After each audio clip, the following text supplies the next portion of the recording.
Hello दोस्तों hello दोस्तों स्वागत है आप सबों का हमारे नए यूट्यूब चैनल स्टैटिक जीके में। तो आज मैं आ चुका हूँ बिहार सामान्य ज्ञान के ऊपर चौथा चैप्टर लेकर, जिसमें बिहार का मध्यकालीन इतिहास के बारे में हम पढ़ेंगे। तो दोस्तों आज हम पढ़ेंगे बिहार के मध्यकालीन इतिहास के बारे में। तो सबसे पहले हम स्टार्ट करेंगे मिथिला के कर्नाट वंश से, जो कि 1097 ईस्वी से 1326 ईस्वी तक शासन किया था। पाल वंश के शासक रामपाल के शासनकाल 1097 ईस्वी में कर्नाट वंश का उदय हुआ। पाल वंश के शासक रामपाल के शासनकाल 1097 ईस्वी में कर्नाट वंश का उदय हुआ। 1097 ईस्वी में नान्यदेव ने मिथिला में कर्नाट वंश की स्थापना की। 1097 ईस्वी में नान्यदेव ने मिथिला में कर्नाट वंश की स्थापना की। कर्नाट वंश की राजधानी सिमरावगढ़ वर्तमान नेपाल में थी। नान्यदेव ने कर्नाट कुल भूषण की उपाधि धारण की थी। नान्यदेव ने कर्नाट कुल भूषण की उपाधि धारण की थी। नान्यदेव का पुत्र गंगदेव एक योग्य शासक था। कर्नाट वंश के शासनकाल को मिथिला का स्वर्ण युग भी कहा जाता है। कर्नाट वंश के शासनकाल को मिथिला का स्वर्ण युग भी कहा जाता है। कर्नाट वंश के शासक नरसिंह देव बंगाल के शासक से परेशान होकर तुर्क शासकों का सहयोग लिया। कर्नाट वंश के शासक नरसिंह देव बंगाल के शासक से परेशान होकर तुर्क शासकों का सहयोग लिया। नरसिंह देव ने तुर्क आक्रमणकारी बख्तियार खिलजी के बिहार आगमन पर उसे धन देकर संतुष्ट कर दिया। नरसिंह देव ने तुर्क आक्रमणकारी बख्तियार खिलजी जो था वो तुर्क का था। नरसिंह देव ने तुर्क आक्रमणकारी बख्तियार खिलजी के बिहार आगमन पर उसे धन देकर संतुष्ट कर दिया। उनको धन दे दिए बख्तियार खिलजी को। नरसिंह देव बोले कि आप बिहार मत आइए। 1234 ईस्वी में राम सिंह के शासनकाल में तिब्बती इतिहासकार यात्री धर्म स्वामीन का तिरहुत में आगमन हुआ था। 1234 ईस्वी में राम सिंह के शासनकाल में तिब्बती इतिहासकारी यात्री धर्म स्वामीन का तिरहुत में आगमन हुआ था। धर्म स्वामीन एवं लामा तारानाथ ने तुर्की सेनापति तुगरिल तुगन द्वारा मिथिला पर आक्रमण की चर्चा की है। इस समय राम सिंह कर्नाट वंश के शासक थे। धर्म स्वामीन एवं लामा तारानाथ ने तुर्की के जो सेनापति थे तुगरिल तुगन द्वारा मिथिला पर आक्रमण की चर्चा की। इस समय राम सिंह कर्नाट वंश के शासक थे। कर्नाट शासक हरि सिंह देव 1296 ईस्वी से 1310 ईस्वी तक रहे। कर्नाट शासक हरि सिंह देव ने मिथिला के कुल 14 विभिन्न स्थानों पर विवाह मेला स्थापित किया था, जिसमें से वर्तमान में सिर्फ सौराठ सभा विवाह मेला का अस्तित्व कायम है। हरि सिंह का एक महान समाज सुधारक था। हरि सिंह एक महान समाज सुधारक था। हरि सिंह ने पंजी व्यवस्था की शुरुआत करवाई। गयासुद्दीन तुगलक से पराजित होकर हरि सिंह नेपाल चले गए। हरि सिंह किससे पराजित होकर नेपाल चले गए? गयासुद्दीन तुगलक से। तो सल्तनत काल में बिहार में तुर्क सत्ता का वास्तविक संस्थापक बख्तियार खिलजी को माना जाता है। बिहार में तुर्क सत्ता का वास्तविक संस्थापक बख्तियार खिलजी को माना जाता है। बख्तियार खिलजी ने 1198 ईस्वी में उदंतपुरी यानी बिहार शरीफ पर विजय प्राप्त की। बख्तियार खिलजी के आक्रमण का स्रोत तबकात ए नासरी तथा रियाज उस सलातीन है। बख्तियार खिलजी के आक्रमण का स्रोत तबकात ए नासरी तथा रियाज उस सलातीन है। बख्तियार खिलजी ने बौद्ध धर्म के विरोधियों के सहयोग से नालंदा विश्वविद्यालय को नष्ट किया और बख्तियारपुर शहर की स्थापना की। बख्तियार खिलजी ने बौद्ध धर्म के विरोधियों के सहयोग से नालंदा विश्वविद्यालय को नष्ट किया और बख्तियारपुर शहर की स्थापना की। बख्तियार खिलजी ने 1203-4 ईस्वी में नादिया बंगाल पर चढ़ाई की, जो सेन वंश के शासक लक्ष्मण सेन की राजधानी थी। बख्तियार खिलजी ने अपनी राजधानी लखनऊती में स्थापित की। बीमारी की अवस्था में बख्तियार खिलजी के एक अधिकारी अली मद्दो ने उसकी हत्या करके उसका शव बिहार शरीफ के इमादपुर मोहल्ला में दफन कर दिया था। इल्तुतमिश ने 1225 ईस्वी में बिहार पर आक्रमण किया था। इल्तुतमिश मलिक जानी को बिहार में अपना पहला सूबेदार नियुक्त किया था। इल्तुतमिश ने 1225 ईस्वी में बिहार पर आक्रमण किया था। इल्तुतमिश ने मलिक जानी को बिहार में अपना पहला सूबेदार नियुक्त किया था। इल्तुतमिश के पुत्र नसीरुद्दीन महमूद ने अवध, बिहार तथा लखनऊती को एक ही प्रशासनिक इकाई के रूप में संगठित कर 1227 से 1229 ईस्वी तक शासन किया। बिहार को दिल्ली सल्तनत के अधीन करने वाला प्रथम सुल्तान इल्तुतमिश था। बिहार को दिल्ली सल्तनत के अधीन करने वाला प्रथम सुल्तान इल्तुतमिश था।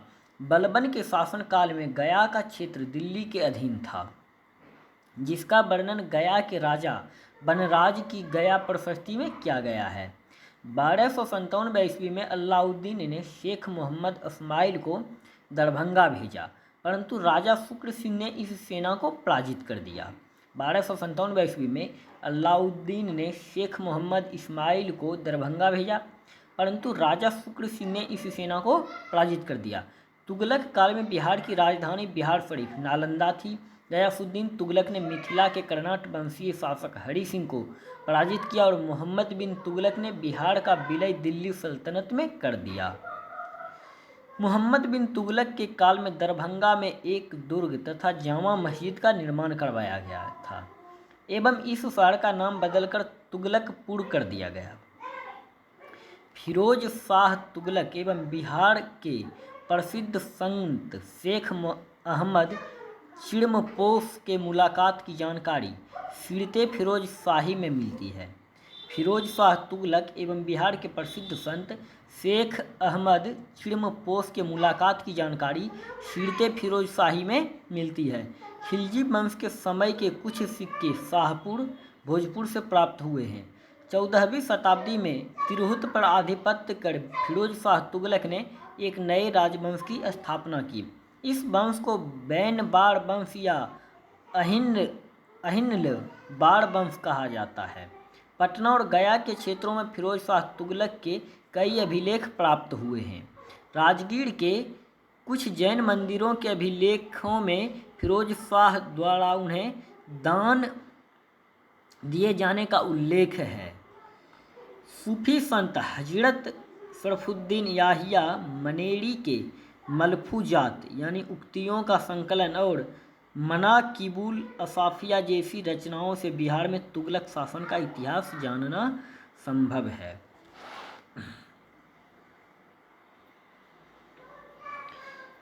सीरते फिरोज शाही में फिरोज शाह तुगलक द्वारा बिहार के प्रसिद्ध संत शेख अहमद चिड़मपोश से भेंट करने की भी चर्चा मिलती है।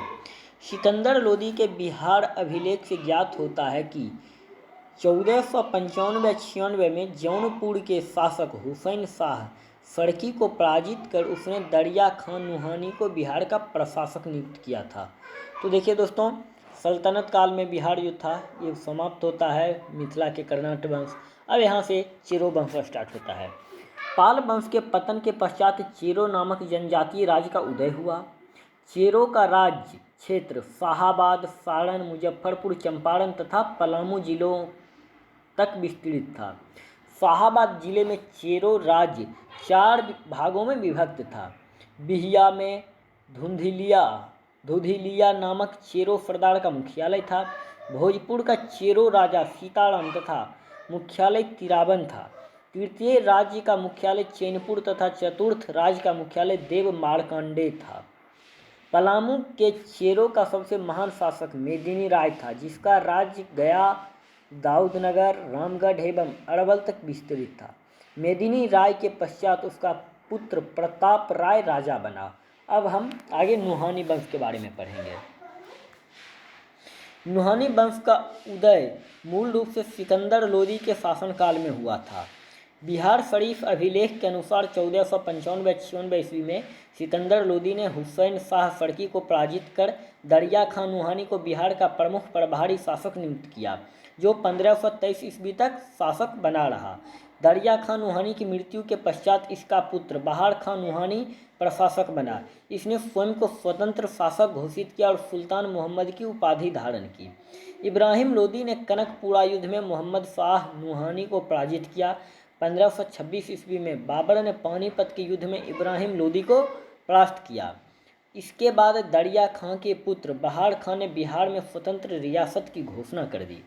अपने अल्पवयस्क पुत्र जलालुद्दीन उर्फ जलाल खां को 1528 ईस्वी में शासक नियुक्त किया तथा फरीद खां उर्फ शेर खां को उसका संरक्षक नियुक्त किया। अब हम शेर शाह सूरी के बारे में पढ़ेंगे। शेर शाह सूरी का जन्म 1472 ईस्वी, कुछ विद्वानों के अनुसार 1486 ईस्वी में हुआ था। शेर शाह सूरी के पिता हसन खान यानी सासाराम का जागीरदार। शेर शाह के बचपन का नाम फरीद खां था। उनकी शिक्षा दीक्षा जौनपुर में हुई थी। शेर शाह सूरी की शिक्षा जौनपुर में हुई थी। एक बार शिकार पर गए बहार खां लोहानी पर एक शेर ने आक्रमण कर दिया। फरीद खां ने तलवार की एक ही बार से शेर को मार गिराया, जिससे बहार खां प्रसन्न होकर उसे शेर खां की उपाधि प्रदान की थी। मोहम्मद शाह यानी बहार खां लोहानी की मृत्यु के पश्चात उसकी विधवा पत्नी दूदू बेगम से शेर खां ने विवाह कर लिया। शेर खां जलाल खां का संरक्षक नियुक्त किया गया था। 1529 ईस्वी में महमूद लोदी की तरफ से घाघरा युद्ध में भाग लिया। 1530 ईस्वी में लाड मलिका चुनार के फौजदार ताज खां की विधवा से विवाह किया। 1529 ईस्वी में बंगाल के शासक नुसरत शाह को पराजित कर शेर खां ने हजरत आला की उपाधि धारण कर दक्षिण बिहार का शासक बना। सूरजगढ़ के युद्ध 1534 ईस्वी में शेर शाह ने सुल्तान महमूद शाह और नुहानियों की संयुक्त सेना को परास्त कर बिहार में अपना राजनीतिक वर्चस्व स्थापित किया। चौसा का युद्ध 26 जून 1539 ईस्वी में शेर खां एवं हुमायूं के बीच हुआ। इस युद्ध में शेर खां विजयी रहा। इसी युद्ध के बाद शेर खां ने शेर शाह की उपाधि धारण की।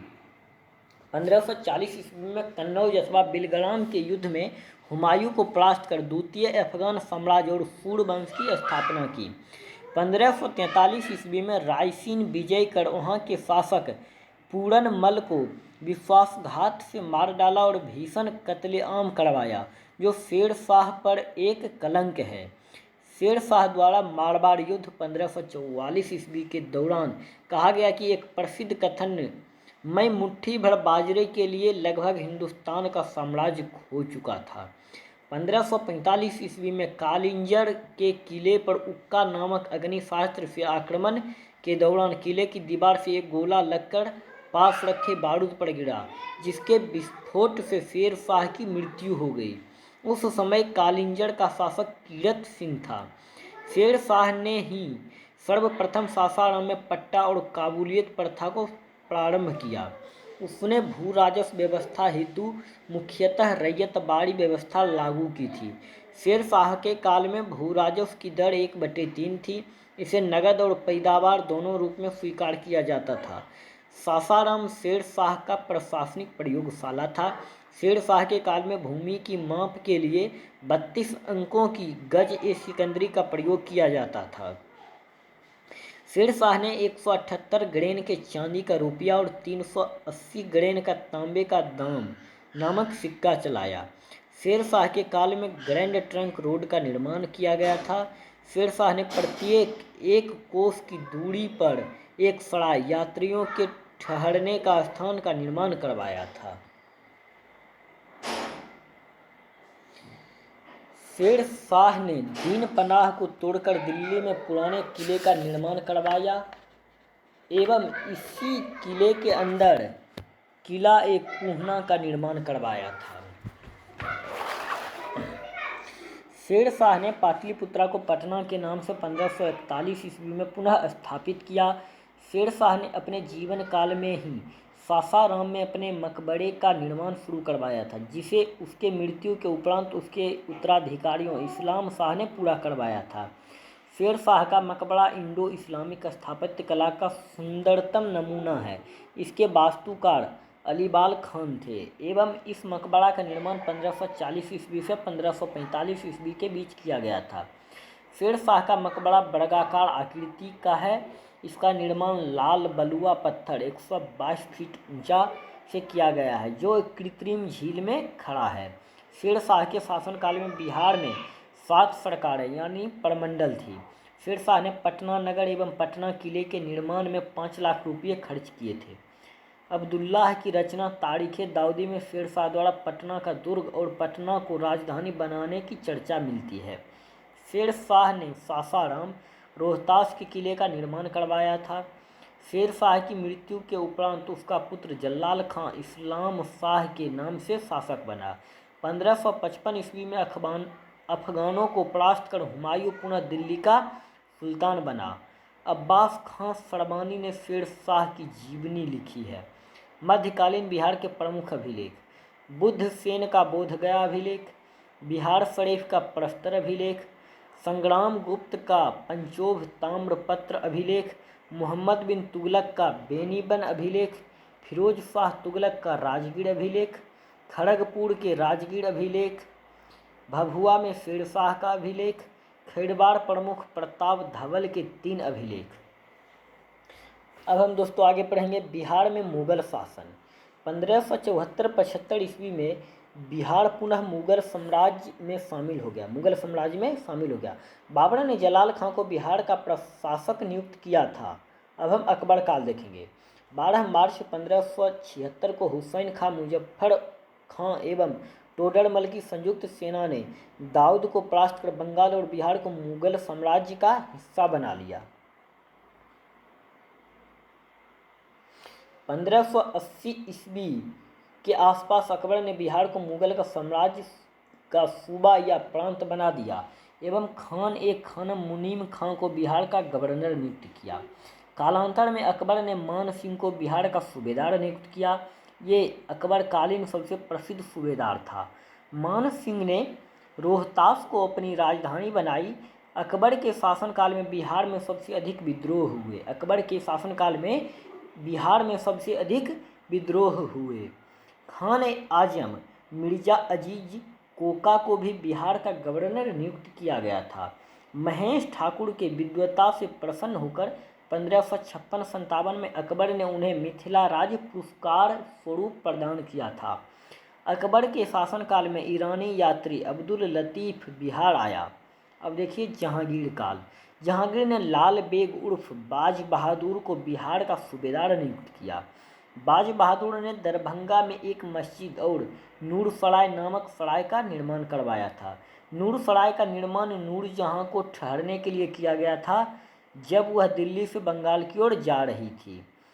बाज बहादुर के बाद इस्लाम खां एवं इसके बाद अबुल फजल के पुत्र अब्दुल रहमान को बिहार का सूबेदार नियुक्त किया गया।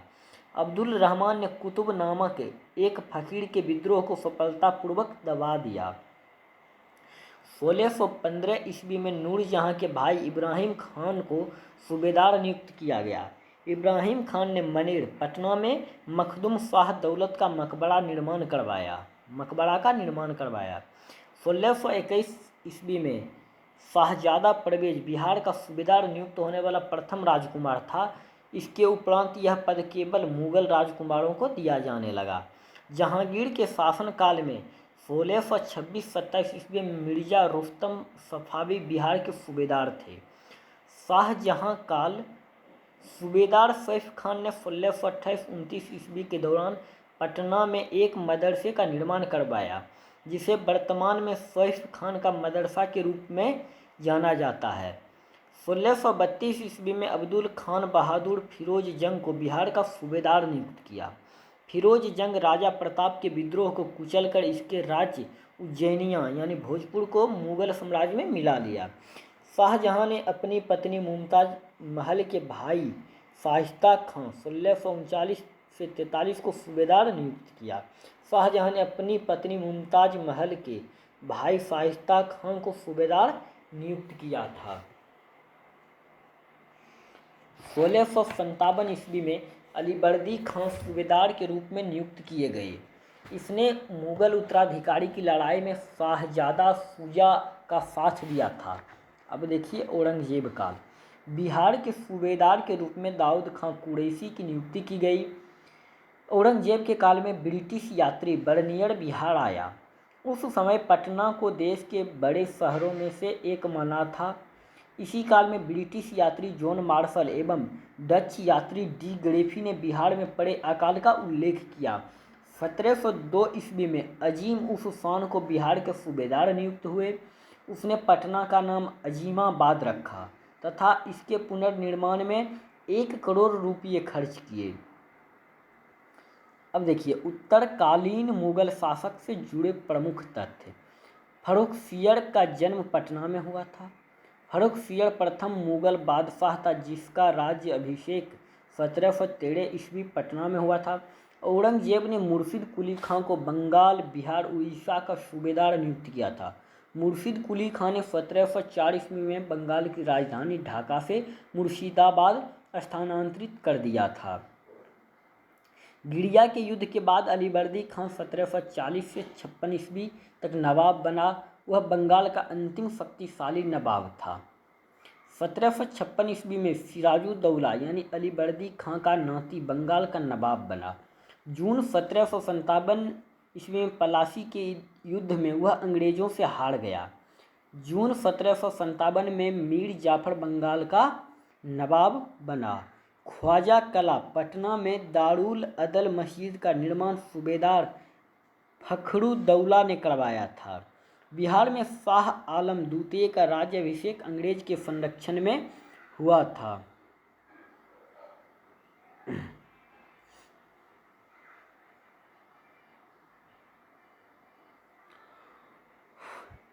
मुगल काल में बिहार 7 प्रमंडल में विभाजित था। बिहार के प्रमुख मुगल सूबेदार। बिहार के प्रमुख मुगल सूबेदार अकबर काल मुनीम खां, शुजात खां, मिर्जा अजीज कोका, राजा मान सिंह। जहांगीर काल में अफजल खां, शाहजादा परवेज। अब शाहजहां काल खान ए आलम, शाइस्ता खां। औरंगजेब काल शाहजादा अजीम। बिहार के प्रमुख सूफी संत इमाम मोहम्मद ताज फकीर। खानकाह मनेर शरीफ स्थापना 1180 ईस्वी। भारत की सबसे पुरानी खानकाहों में से एक है। खानकाह से संबंधित अन्य प्रसिद्ध संत शाह कमालुद्दीन अहमद हैं। खानकाह से संबंधित अन्य प्रसिद्ध संत शाह कमालुद्दीन अहमद हैं। शाह अलाउद्दीन बुखारी सतारी। खानकाह बेगूसराय। सिलसिला सतारी। दरिया साहिब शेख शरफुद्दीन अहमद याहिया मनेरी। खानकाह बिहार शरीफ। पैगंबर मोहम्मद के दाढ़ी के बाल व अंगूठी संरक्षित। सिलसिला फिरदौसी। मोहम्मद जिलानी अमझरी कादिरी। खानकाह अमझर शरीफ औरंगाबाद। सिलसिला कादिरी। बिहार में सिख धर्म के संस्थापक गुरु नानक देव थे। उन्हें बिहार में गया, राजगीर, पटना, मुंगेर तथा भागलपुर के रास्ते राजमहल तक यात्रा की थी। 90 गुरु तेग बहादुर सासाराम तथा गया होते हुए पटना आए। वे अपनी गर्भवती पत्नी गुजरी देवी को अपने भाई कृपाल चंद्र के पास छोड़कर असम चले गए। 10वें गुरु गोविंद सिंह का जन्म 26 दिसंबर 1666 को पटना में हुआ। गुरु गोविंद सिंह 1676 ईस्वी में 10वें गुरु बने तथा 1699 ईस्वी में उन्होंने खालसा पंथ की स्थापना की। तख्त श्री हरिमंदिर साहिब यानी पटना साहिब सिख धर्म का प्रमुख स्थल है। इसका निर्माण महाराजा रंजीत सिंह ने करवाया था। तो आज के लिए बस इतना ही दोस्तों। अगर मेरी वीडियो आपको पसंद आया हो तो आप हमारी वीडियो को लाइक और ज़्यादा से ज़्यादा शेयर करें और ऐसे वीडियो के लिए हमारे चैनल को सब्सक्राइब करें। थैंक यू दोस्तों।